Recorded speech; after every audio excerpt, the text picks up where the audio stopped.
Hello students, a very good morning to all of you.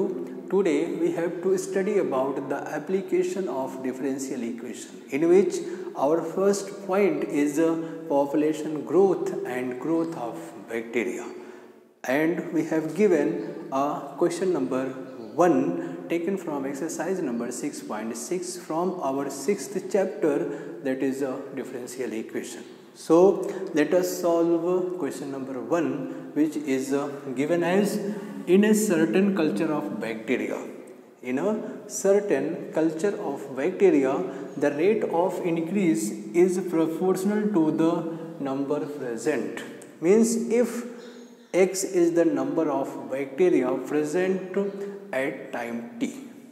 If X is the number of bacteria at time t, if X क्या है, X is the number of bacteria at time t, then वो क्या बोल रहा है, the rate of increase is proportional, मतलब rate of change of number of bacteria with respect to time, समय के साथ साथ जो number of bacteria बढ़ रहा है उसका rate, that is dx by dt, rate of change of number of bacteria with respect to time t, समय के साथ साथ जो नंबर ऑफ बैक्टीरिया इंक्रीज हो रहा है वह क्या है, that is proportional to the number present, जो उस समय पे, किस समय मतलब एट टाइम टी पे जो नंबर ऑफ बैक्टीरिया था उसके प्रोपोर्शनल है। कौन? Rate of change of number of bacteria with respect to time is proportional to the X. What is X? X is the number of bacteria at time t. तो rate of change of, the rate of increase of number of bacteria is proportional to the number present मतलब उस समय, किस समय? at time t जो number of bacteria था, कितना था? x था, उसके proportional होगा। ओके, क्या होगा? Rate of change of number of bacteria with respect to time, मतलब रेट ऑफ इंक्रीज, अगर नंबर ऑफ बैक्टीरिया इंक्रीज हो रहा है समय के साथ साथ उसके प्रोपोर्शनल है, तो dx by dt is proportional to the number of bacteria at time t, dx by dt at time t। Okay, समझ में आ गया? क्लियर हो गया? चलो आगे सॉल्व करते हैं। So we have dx by dt is equal to k into X. k क्या है? k is our proportionality constant. Okay, so using our variable separable form we can write it as dx by x। ds के साथ कौन होना चाहिए? dx के साथ x होना चाहिए और k इंटू dt मैंने कर दिया। Using integration with taking integration of both the sides, we have 1 upon x dx is equal to k into 1 dt। अब 1 upon x का integration, that is log of 1 upon x with respect to x is log of mod of x is equal to k into integration of 1 with respect to time t is t plus c। okay, and we know that since log of x is equal to a, if log of x to the base e is equal to a, then using definition of logarithm we have x is equal to e to the power a। if log of x to the base e is equal to a, then x is equal to e to the power a, that is conversion of logarithmic to exponential. ये आपका logarithmic form है और यह आपका exponential form है। You can say conversion और you can say the definition of logarithm, log of x to the base e is equal to a, then x is equal to e to the power a. आप यही same property यहाँ पे use कीजिए, that is log of x, since we have log of x to the base e is equal to k into T plus C. Okay, k into T plus C, then x is equal to e to the power a. पूरा का पूरा जो a था कहाँ जाता है, वो हो गया आपका पावर इंडेक्स फॉर्म में, that is k t plus c, e to the power के t plus c. And this one is equal to e to the power के t into e to the power c. कैसे? Since if a to the power x plus y is equal to a to the power x into a to the power y, indices are added of same base. तो अगर यहाँ पे x plus y है तो हम उससे a to the power x into a to the power y के form में प्रेजेंट कर सकते हैं. तो यहाँ भी मैंने वही किया, e टू द पावर के t into e to the power c, and e to the power के t into e to the power c can be written as c. क्यों? क्योंकि c क्या है, since e power c is equal to c आपका integral constant है, integral constant है. तो e power c क्या है, c इज आवर आर्बिट्ररी और integral constant, so e to the power c भी क्या होगा, कांस्टेंट ही होगा. तो e power c can be written as c.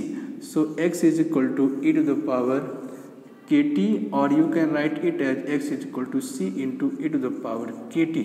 तो x is equal to c into e to the power के T क्या है, this is the number of bacteria at time t.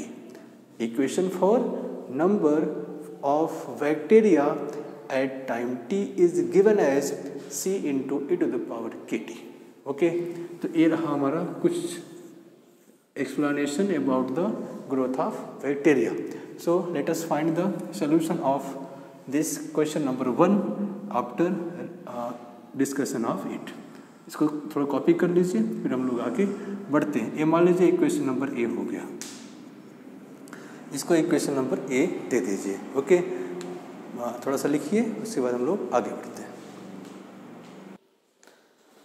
So we have x is equal to, मैं फिर से लिखता हूँ, x is equal to c into e to the power के t. Okay, this one equation, let us, this one is a. First of all we have to find c क्या है, c since c is our arbitrary और integral constant, तो first of all हम c का value find out करेंगे. Okay, let us find the value of c first.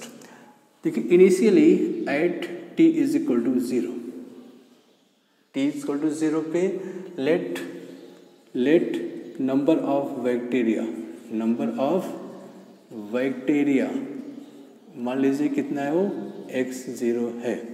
Late initially the number of bacteria at time t is equal to 0 is x0. उसको आपने x0 assume किया.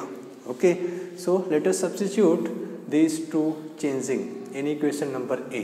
तो यहाँ पे क्या लिखना है आपको, from equation number A we have, okay, क्या मिला, x is equal to x0 is equal to c into e to the power k into 0 eight t is equal to 0 and x is equal to x0.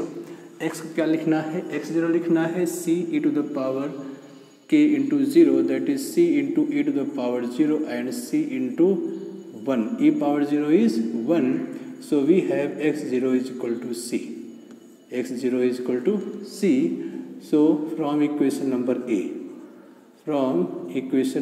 A c का value फिर से उसमें substitute कर दीजिए. So we have from equation number A we have x is equal to x0 e to the power k into T. यह हो गया equation number B. Equation number B. अब हम बी को ही यूज़ करेंगे, इक्वेशन नंबर ए को नहीं यूज़ करना है. We have to use equation number B from here.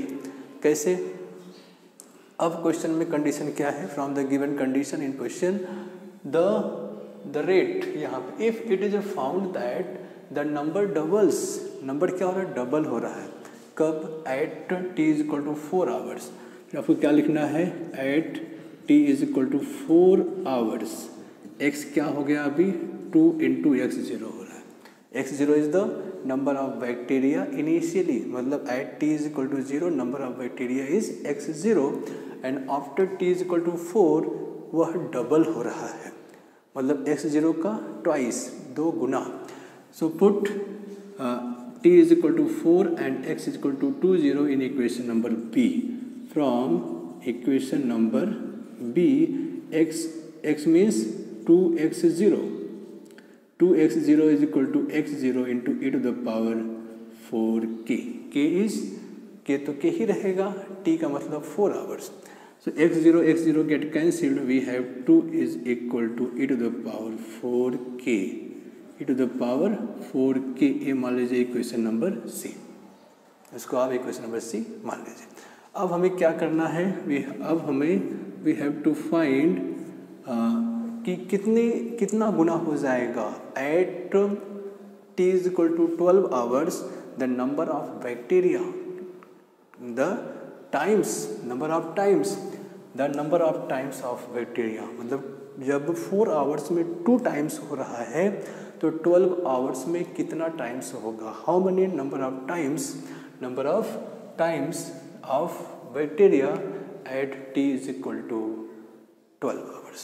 So let at t is equal to t hours, sorry t हमें तो दिया है, t is equal to 12 hours number of bacteria, number of नहीं कितना 12 hours, t equal to 12 hours number of bacteria हमें चाहिए, number of times of bacteria हमको find out करना है। At t is equal to 12 hours number of times of bacteria calculate करना है, ठीक है। तो let us use equation number 2, number of bacteria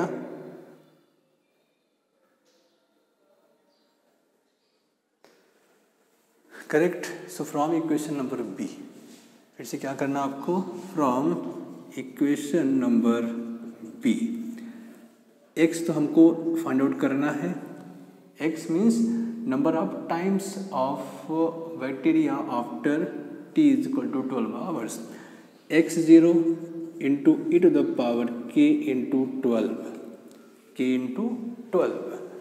k into t means 12 hours.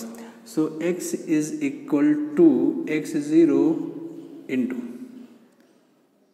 okay, x0 e to the power, देखो यहाँ पे e to the power 4k है, e to the power 4k, अब हमें e to the power 4k को use करना है। e to the power 4k का वैल्यू क्या है 2, हम e to the power 4k को यूज़ करना है, कैसे यूज़ करोगे, 12k, we have 12k and this can be written as e to the power x0 into e to the power 4k into 3, 4k into 3, 4 3 is 12 and power are multiplied with each other, we know that, and this one is equal to x0 e to the power 4k is 2, so 2 to the power 3, that is 2 to the power 3 is equal to 8x0, okay। so हमको answer मिला, we have 8x0, यहाँ पे क्या था 2x0 मतलब डबल, कब, after 4 hours वह नंबर ऑफ बैक्टीरिया 2 गुना हो रहा था, तो number of bacteria after 12 hours कितना होगा 8 times, that is 8 times increase होगा, कब, after 12 hours 8x0, since x0 is the number of bacteria at time t equal to 0, then x is equal to, मतलब after 12 hours the number of bacteria becomes 8 times, 8 गुना हो जाएगा, okay, please make a note, this one is your answer।